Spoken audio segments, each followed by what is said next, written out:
और 6 लाख रुपए हमारा मुनाफा होता है। लेकिन हमने 30 रुपए का बाजार भाव लिया था 30 रुपए का। और इसका ज्यादा से ज्यादा बाजार भाव मैंने 150 रुपए केजी तक भी 150 रुपए तक बेचा है। तो ये जैसे जैसे ये बढ़ता है हाँ। वैसे वैसे ये जो नीचे का ये जो पान है तो हम ये निकाल लेते हैं। तो पहले हार्वेस्टिंग में हम देखो 60-70 हजार रुपए ऐसा ही मिल जाता है। देखो अभी इधर ये मगर निकल रहा है हाँ। बराबर है हाँ। तो हम ये सेंडा इधर मारेंगे। और उसका कितना खर्चा आता है अगर हम फ्रॉम जीरो मतलब लगाने से लेकर हार्वेस्टिंग उतना कितना खर्चा आता है? तो हम दोस्तों ये ऐसी फसल है इसमें कम से कम इन्वेस्टमेंट लगभग 50,000 तक इन्वेस्टमेंट आती है और मुनाफा अगर हम देखें तो 4 लाख 5 लाख रुपए भी मुनाफा दे सकती है। कौन सी नौकरी ऐसा फायदा नहीं दे सकती कि जो 3 महीने 4 महीने में 4 लाख 5 लाख रुपए का मुनाफा दे सकती है। आज इसी फसल के बारे में पूरा डिटेल में हम देखने वाले हैं। ये जो बीन्स की फार्मिंग है ये जैसा पाउटा हो गया घेवड़ा हो गया उस कैटेगरी में आती है, चौड़ी हो गया उस कैटेगरी में आती है। इसकी जो शेंग है वो उसकी सब्जी की जाती है या शेंग के अंदर जो बीज रहता है उसकी सब्जी की जाती है। तो इसकी हर साल डिमांड रहती है इसलिए इसको अच्छा बाजार भाव मिलता है। पूरा डिटेल में हम देखने वाले हैं। तो जो भी किसान भाई हमारे चैनल पर नहीं है या जिन्होंने अभी तक हमें सब्सक्राइब नहीं किया तो सब्सक्राइब कीजिए, वीडियो को ढेर सारा शेयर कीजिए। नमस्कार सर। नमस्कार सर। आपकी पहचान हमें हमारे ऑडियंस को दीजिए। मेरी पहचान मेरा नाम है कृष्णा मनोहर अव्वाड़। आप कितने सालों से खेती कर रहे हैं? मैं करीबन 20 साल से खेती कर रहा हूँ। 20 साल से आप खेती कर रहे हो मतलब जब आप मैं छोटा था तब से खेती में मुझको आवड़ ज्यादा थी तब से मैं खेती कर रहा हूँ। मतलब जब छोटे थे तभी आपको खेती में अच्छी रुचि थी? अच्छी रुचि थी। और कौन कौन सी फसलें आप करते हो? हम कांदा प्याज करते हाँ। टमाटर करते ओके। और गेहूँ है वालवड़ है हाँ। और बीन्स ये सब ऐसे हम फसल लेते हैं। अच्छा तो ये जो बीन्स है इसके पहले आप कौन सी फसल कर रहे थे? हमारा जो मुख्य पीक है वो प्याज है। प्याज। वो प्याज करने के बाद है ना तो हम तब से कम हमारे पिताजी जब खेती करते थे तब से हम ये वालवड़ का ये उत्पन्न ले रहे। हाँ। और कितने एकड़ में आप वालवड़ के? हमारे करीबन हर साल 10 एकड़ के आसपास रही थी। 10 एकड़ के। और वालवड़ी आपने क्यों चुना? वो इसमें ऐसा है क्या इसमें खर्चा कम आता है और उत्पादन ज़्यादा मिलता है। अच्छा। तो कम खर्चे में प्रॉफिट ज़्यादा मिलता है हमको। मतलब मोस्ट प्रॉफिटेबल अगर कौन सा वेजिटेबल है तो आप तो यही है, इससे दूसरा नहीं है। इसमें क्या है कि पहले तो खर्चा बहुत कम आता है। हाँ। और उत्पादन बहुत ज़्यादा मिलता है इसमें। तो हम आगे वीडियो में डिस्कस करेंगे कि 1 एकड़ में कितना खर्चा आता है, पूरा डिटेल में देखेंगे। अभी तक आपने सब्सक्राइब नहीं किया तो कृपया करके सब्सक्राइब कीजिए। तो सर हमें ये बताइए कि आप इसके मतलब ज़मीन कैसी चाहिए आपको बीन्स करने के लिए? इसमें ज़मीन कौन सी भी चलती है आपके, अगर काली ज़मीन हो या थोड़ी खड़कली ज़मीन हो। हाँ। कौन सी ज़मीन में ये पिक चलता है। इसमें ऐसा नहीं कि हम यही ज़मीन चाहिए वही चाहिए, इसमें ऐसा कुछ नहीं। खाली इसमें जब हम ये फसल करते तब इसके जो खेत है हाँ। उसको ऐसा थोड़ा सूखा हुआ चाहिए। इसमें बारिश के वक्त इसमें पानी नहीं साचना चाहिए। अच्छा मतलब आप ऐसे समझ के थोड़ी रेतीली ज़मीन या मध्यम ज़मीन हाँ। ज़्यादा मोस्ट फेवरेबल है। कोई ब्लैक कॉटन सॉइल हो गए तो सॉइल का एरेशन अच्छा नहीं होगा और पानी अगर उसमें अच्छा भरा रहेगा तो जल्दी खराब होता है ये तो पिक। इसलिए अच्छा मतलब जमीन में अच्छी नमी होनी चाहिए ऐसी जमीन चाहिए। और पीएच जमीन का पीएच बोले तो पीएच 6 और 7 के आसपास चाहिए। 6 और 7 के बीच में पीएच चाहिए। इसका अनुकूल वातावरण कैसा चाहिए कि किस मतलब किस सीजन में हम ये ले सकते हैं? नहीं, हम ये हर सीजन में ले सकते हैं, इसका कोई ऐसा सीजन नहीं। हाँ। तो हम ज़्यादा से हम इसको जब जनवरी फरवरी होता है उस महीने में इसके हम लागन करते हैं, जनवरी फरवरी में। और टेम्परेचर कितना रहना चाहिए, कितने के? नहीं, टेम्परेचर अगर ज़्यादा भी रहेगा और कम भी रहेगा तो इसको कोई दिक्कत नहीं। हाँ। तो साधारण 30 से 40 डिग्री सेल्सियस के बीच में ठीक चलता है। अभी इस साल तो 45 तक गया था। हाँ। लेकिन फिर भी इसमें कोई ऐसी दिक्कत नहीं आती। फ्लावर ड्रॉपिंग की कोई समस्या हो नहीं, फ्लावर ड्रॉपिंग की भी कोई दिक्कत आती नहीं। तो मतलब किसी भी जगह पर ये बीन्स की फार्मिंग ये किसी भी जगह पे चल सकता है। और खेत की तैयारी आपने कैसे की? वो जब हमारा पहले वो लाल कांदा था हाँ। वो प्याज निकालने के बाद हमने इसको पहले इसकी नांगरनी की। हाँ, तो Plowing। तो उसके बाद इसको 1 महीना ऐसे रख दिया। तो छोड़ उसके दिया। बाद उस पे हमने रोटावेटर से रोटा मारा। रोटर, हाँ। वो उसके बाद इसमें मिट्टी को बुरबुरा कर दिया आपने। मिट्टी को बुरबुरा किया। उसके बाद इसमें शेन खत डाला, हाँ। कोंबड़ खत डाला। गोबर खाद और मुर्गी का खाद। वो डालने के बाद इसको फिर कल्टीवेटर मार के ऐसे रख दिया धूप में। तो उसके बाद हमने ना ये 5 फीट पे ये बेड बनाया। हाँ, 2 बेड 5 फीट। 2 बेड में 5 फीट का अंतर है। हाँ। तो उसके बाद वो बेड बनाने के बाद है ना, उस पे फिर हमने ऊपर से गोबर का वो शेन खत डाला। मतलब बेड बनाने के बाद उस पे हमने गोबर का खाद डाला। फिर गोबर का खाद डाला। ओके। तो वो गोबर खाद डालने के बाद उस पे हमने बेसल डोज भरा। ओके। और सर मेरा एक सवाल है कि आप मतलब बहुत किसान क्या करते हैं कि जब खेत को प्लॉइंग करते हैं तब उसमें गोबर का खाद फेंक देते हैं, फिर रोटावेटर चला देते हैं, तो पूरे जमीन में वो मिक्स होता है। लेकिन आपने बेड पर ही क्यों गोबर का खाद? वो बेड पे डालने से ना इसके 2 फायदे ज्यादा मिलते। जब जिस साल टेम्परेचर ज्यादा रहता है ना, तो ये गोबर में जब पानी जाता है तो उसमें ठंडाई मिलती है। ओके। तो अगर टेम्परेचर बढ़ गया, मतलब 40, 50, 45 के आसपास भी गया, तो ये गोबर की वजह से ना तो उसको ठंडाई रहती। और दूसरी बात ये कि ये जो वालवड़ है तो इसकी जो मूली वो ज्यादा फैलती नहीं। तो अगर हम वो पहले जमीन में गोबर डालते तो वो तो नीचे ही रहता है ना, वो बेड पे कम आता है। तो उससे क्या होता है कि इसको खाद कम मिलती है, क्योंकि इसकी मूली ज्यादा लंबी नहीं जाती, वो ज्यादा से ज्यादा 1-1.5 फीट तक रहती। तो ये जो ऊपर का बेड पे जो हम खाद डालते तो उससे क्या है, वो मूली को खाद जल्दी मिलता है। फिर वो जब मूली बढ़ती है तो वो जमीन की भी मिलती है और ये भी मिलती है। कौन सा बेसल डोज में हमने 10-20 लिया, 1840 लिया, सुपर फास्ट लिया, माइक्रोटन और सल्फर, इन सब को मिक्स करके और नींबू पेंट, ये सब बेसल डोज मिक्स करके ऐसे डाला उस पे। वो गोबर के जो डाला था खत, उस पे वो डाला बेसल डोज। उसके बाद उस पे मिट्टी डाल के 4-5 दिन ऐसे छोड़ दिया। मतलब बेसल डोज भरा, फिर भी उस पे मिट्टी डाली, मतलब जमीन में थोड़ा मिक्स हो गया। तो मिट्टी डालने से वो क्या होता है कि वो शेन खत होता है ना, वो ज्यादा जल्दी कंपोस्ट होता है। ओके। और फिर आपने ड्रिप, फिर हमने इसमें ड्रिप नली बिछाया। कितने mm की ड्रिप की? ये आधे फीट की। आधे फीट में क्या होता है, अभी ये वालवड़ है ना, तो हम इसमें क्या आधे फीट पे 1 फीट पे लगाते। तो आधा फुट का ड्रिप है ना, उससे वो गीला जब जल्दी होता है और हर बीज को पानी अच्छे से मिलता है। तो अब मतलब ड्रिप इच्छाने के बाद आपने मल्चिंग का इस्तेमाल किया। और मल्चिंग आपने मतलब कितने माइक्रोन का मल्चिंग का? 30 माइक्रोन का मल्चिंग लिया है। 30 माइक्रोन का। कोई खास वजह 30 माइक्रोन का? वो वजह ये है कि जब ये मार्च और फरवरी, अप्रैल, मई महीने में जो टेम्परेचर ज़्यादा रहता है तो वो 20-25 माइक्रोन का जो मल्चिंग है वो फट जाता है। तो क्या होता है कि वो फट जाने के बाद वो पूरा काम उसका खराब होता है। उसके से टुकड़े निकल जाते हैं। वो 30 माइक्रोन का है ना, तो उसमें टेंशन नहीं रहता। जब ये फसल जब पूरी खराब होती तब तक ये वैसा ही रहता है, इसलिए हम 30 माइक्रोन लगाते हैं। मतलब उसके से टुकड़े नहीं होते, हमें निकालने में भी दिक्कत नहीं आती। और अपने फसल को ज्यादा दिन वो वैसा ही रहता है, वो क्रॉप रहता है। मतलब अगर सस्ता अगर हमने मल्चिंग इस्तेमाल किया जो 20-25 माइक्रोन, नहीं वो सस्ता है ना, वो सस्ता हम करते नहीं, उससे क्या आगे चलकर दिक्कत होती।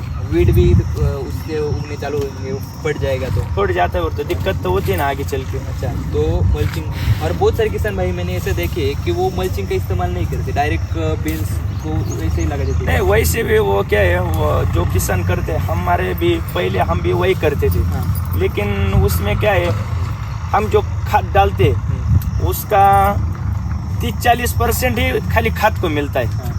70-80% तो ऐसे हवा में वो निकल जाता है। तो उससे क्या ज़्यादा फायदा होता नहीं, और वो गवत उगता है। तो फिर लेबर ये इसका काम देखेंगे कि वो नीचे गवत देखेंगे, और हम जितना खाद डालेंगे वो अपना कम, ये अपना जो पौधा है वो कम लेता है, और जो नीचे जो गवत उगता है वही ज़्यादा लेता है। तो आप मतलब प्रेफर करोगे कि आप जब बीन्स की फार्मिंग करते हो तो मल्चिंग अवश्य करें।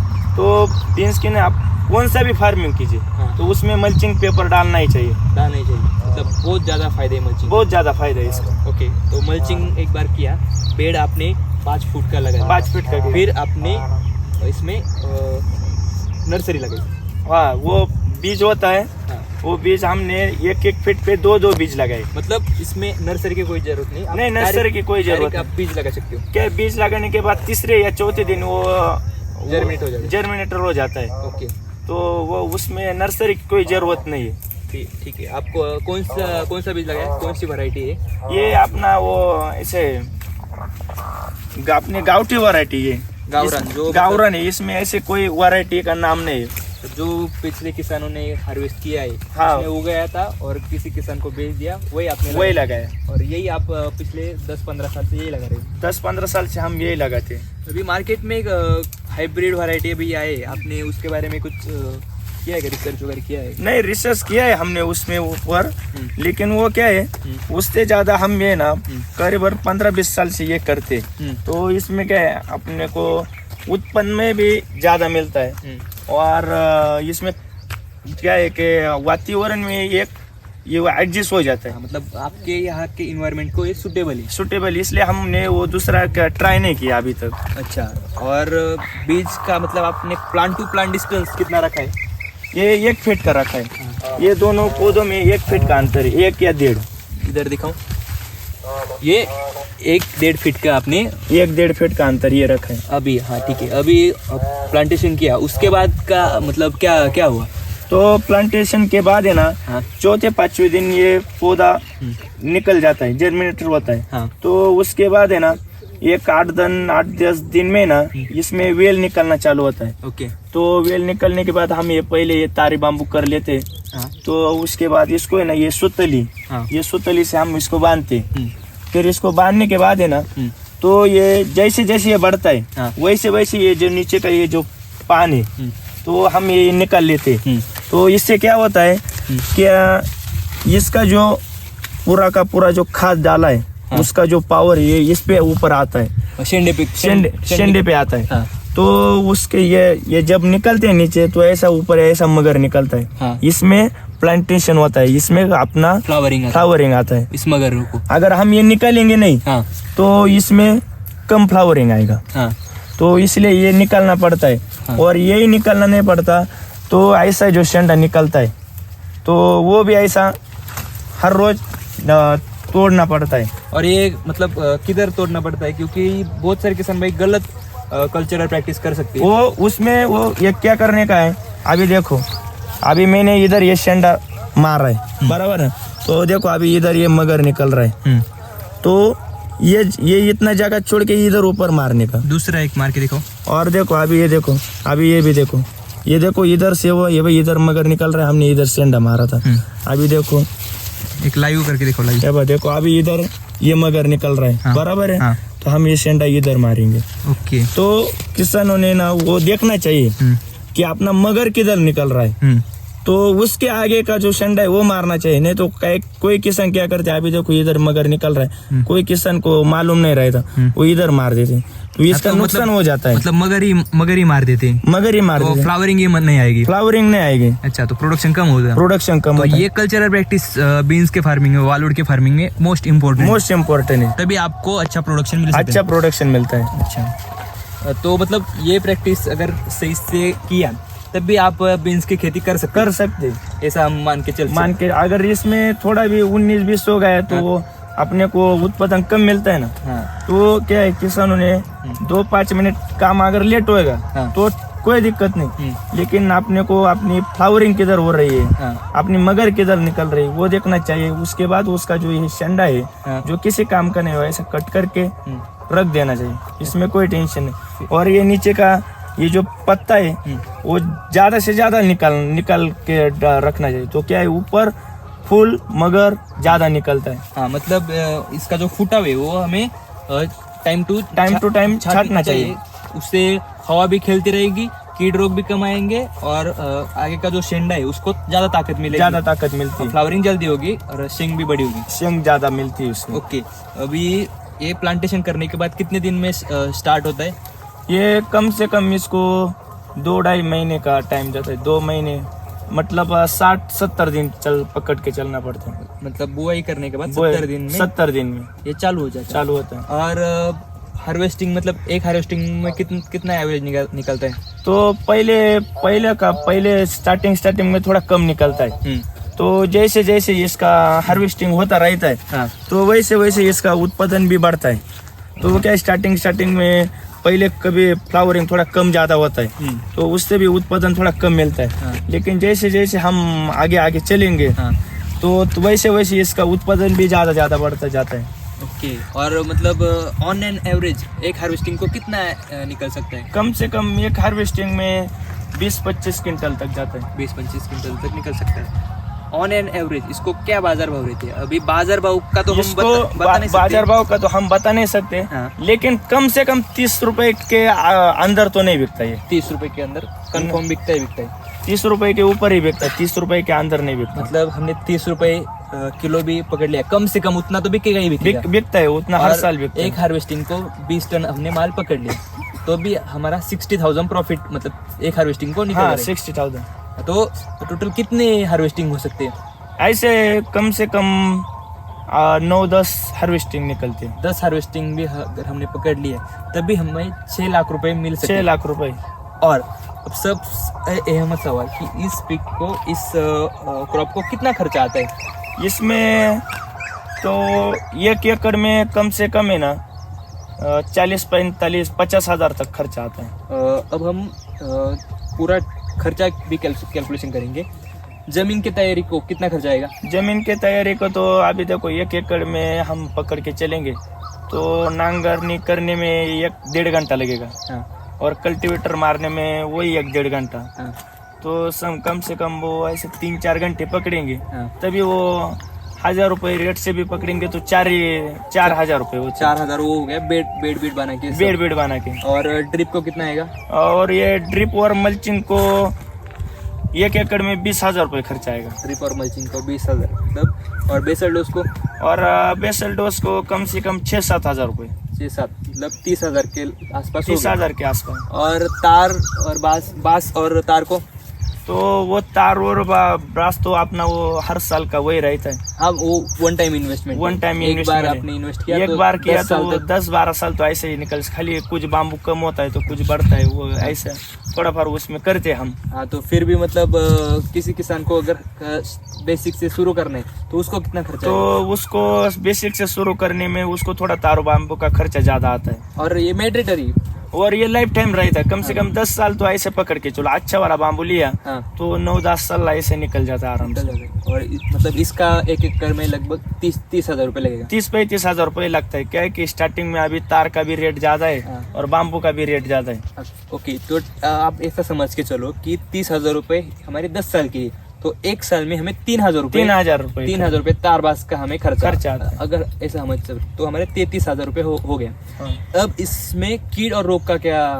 कीड़ और रोग में इसमें क्या है, इसमें ज्यादा से अपने को ज्यादा दिक्कत आता है वो तो अपना वालवट पीला पड़ता है। पीला? लेकिन वो पीला पड़ता है, वो अगर अपने को लगता है वैसे पीला नहीं पड़ना चाहिए तो उसके लिए जमीन को ज्यादा से ज्यादा तैयार करना चाहिए। मिट्टी को ज्यादा भुरभुरा करना चाहिए।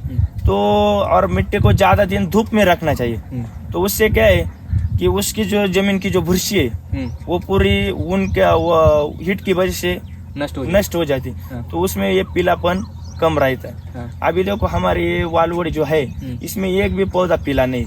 क्या है, इसलिए उसकी वजह है कि हम कम से कम 2-3 महीने है ना इसकी मरम्मत कर रहे थे। तो नांगरते, उसको बाद फनते, कल्टीवेटर मारते, उसको ज्यादा से ज्यादा तैयार करते। तो उसकी वजह से हमारा ये पीला पड़ता नहीं। और इसमें दूसरी दिक्कत ये है कि इसमें आलई ज्यादा होती है, सुंडी। तो उसमें वो क्या है, अगर हम ये शेंडा और ये जो पत्ता ये ज्यादा से ज्यादा निकालेंगे तो हमारा वो भी कम होता है। हाँ। वो रोगराई भी कम रही थी। और हम क्या है 5-6 दिन में एक हल्का मतलब कम बजट का एक कीटकनाशक और बुरशीनाशक देते, इससे ज्यादा कुछ नहीं देते।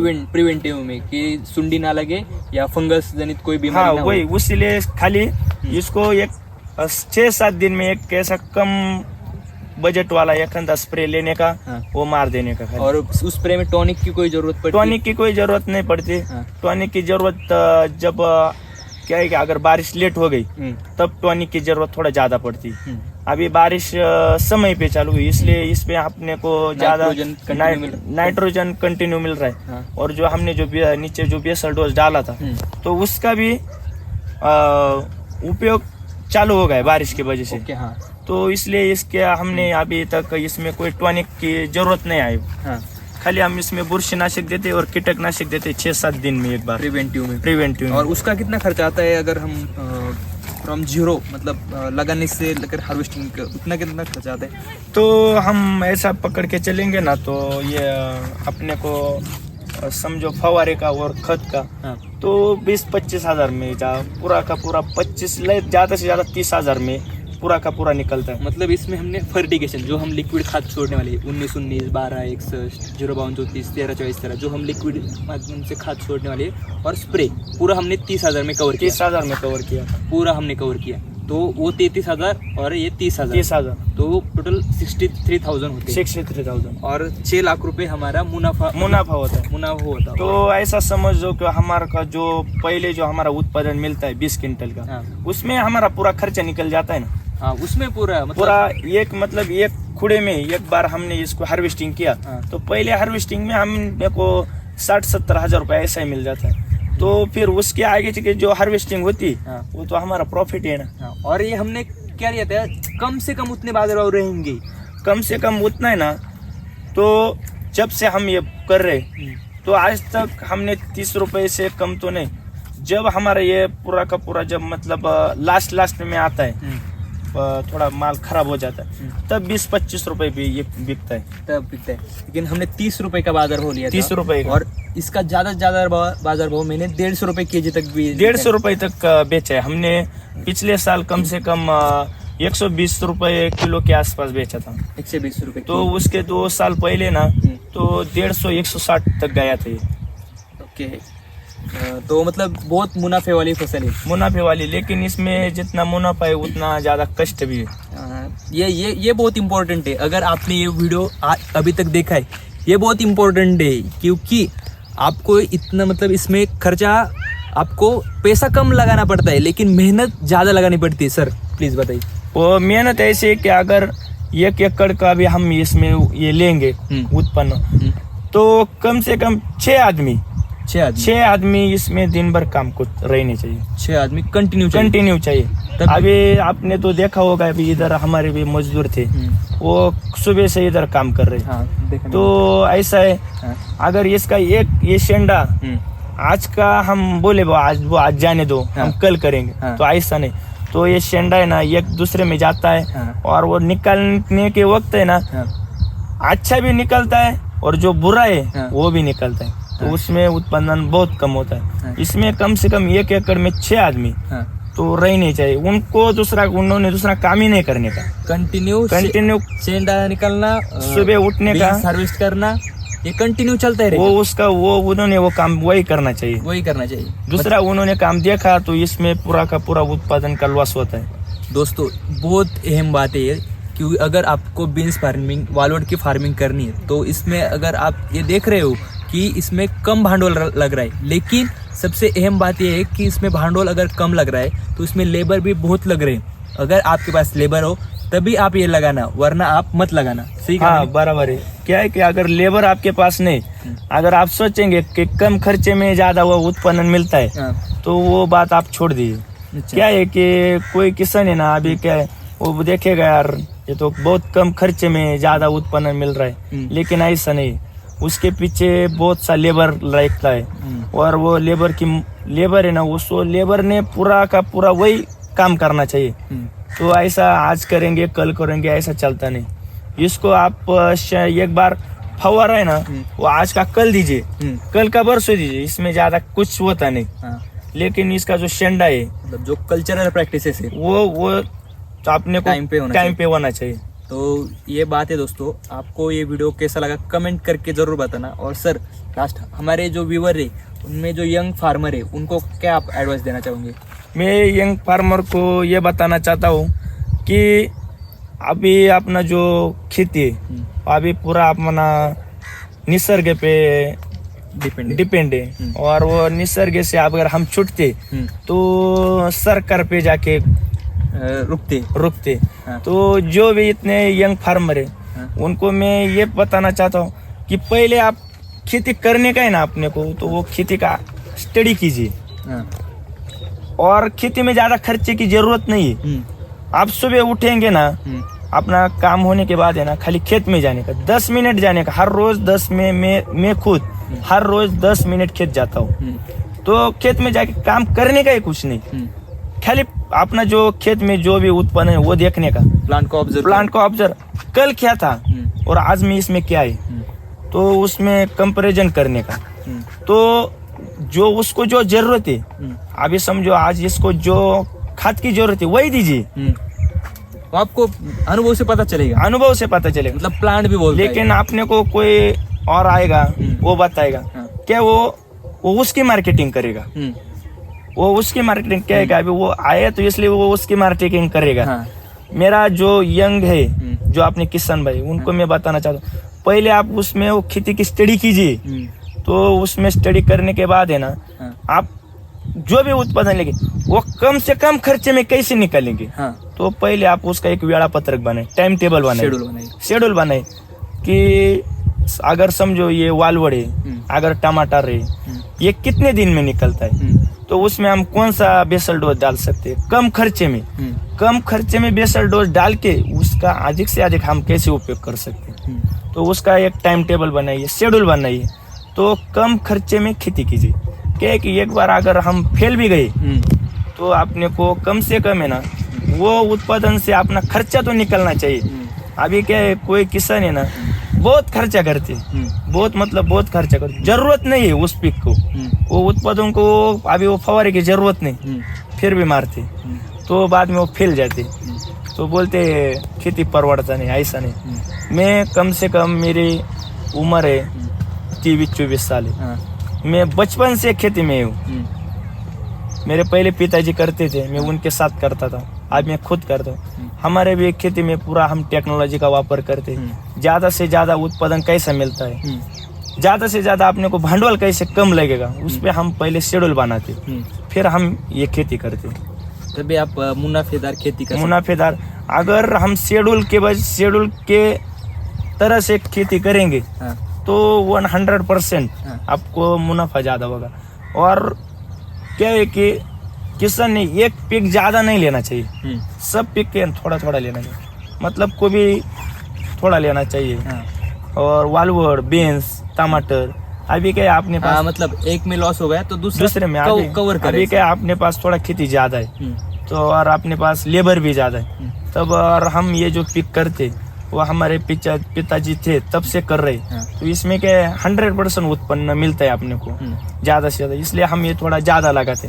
लेकिन हम जो बाकी का जो पीक है वो थोड़ा थोड़ा करते, मतलब 1 एकड़, 1.5 एकड़, आधा एकड़, ज्यादा नहीं करते। तो क्या है, हर पिक में अगर इसमें लॉस जाएंगे तो उसमें मिलता है, उसमें लॉस जाएंगे तो उसमें, लेकिन कम बजट में अच्छी खेती करते। दोस्तों, आपको ये वीडियो कैसा लगा कमेंट करके ज़रूर बताना और ढेर सारा शेयर करना। और सर, हमें सब्सक्राइब करने के लिए बोलिए, आप हमारी तो सुनते नहीं, चाहे आपकी सुनेंगे, फ्री है सब्सक्राइब करना। और ये जो अपने यंग है, ये बहुत अच्छा वीडियो बनाते, मेरी आपसे विनती है कि ये वीडियो को ज़्यादा से ज़्यादा शेयर कीजिए और जो यंग हमारे किसान हैं उन तक ज़्यादा से ज़्यादा पहुँचाइए। उससे क्या है, हमारे किसान भाइयों को ज़्यादा से ज़्यादा मदद मिलेगी और किसान भाई थोड़ा नया सीखेंगे, उससे हमारे खेती का जो है, हमारा जो देश कृषि प्रधान है वो आगे से आगे जाएगा। और हमारी खेती अगर यंग लोगों के हाथ में जाएंगी तो खेती में हम ज़्यादा से ज़्यादा टेक्नोलॉजी यूज़ कर सकते हैं। इसलिए हमारे चैनल को लाइक कीजिए, सब्सक्राइब कीजिए और ज़्यादा से ज़्यादा शेयर कीजिए। राम राम, धन्यवाद।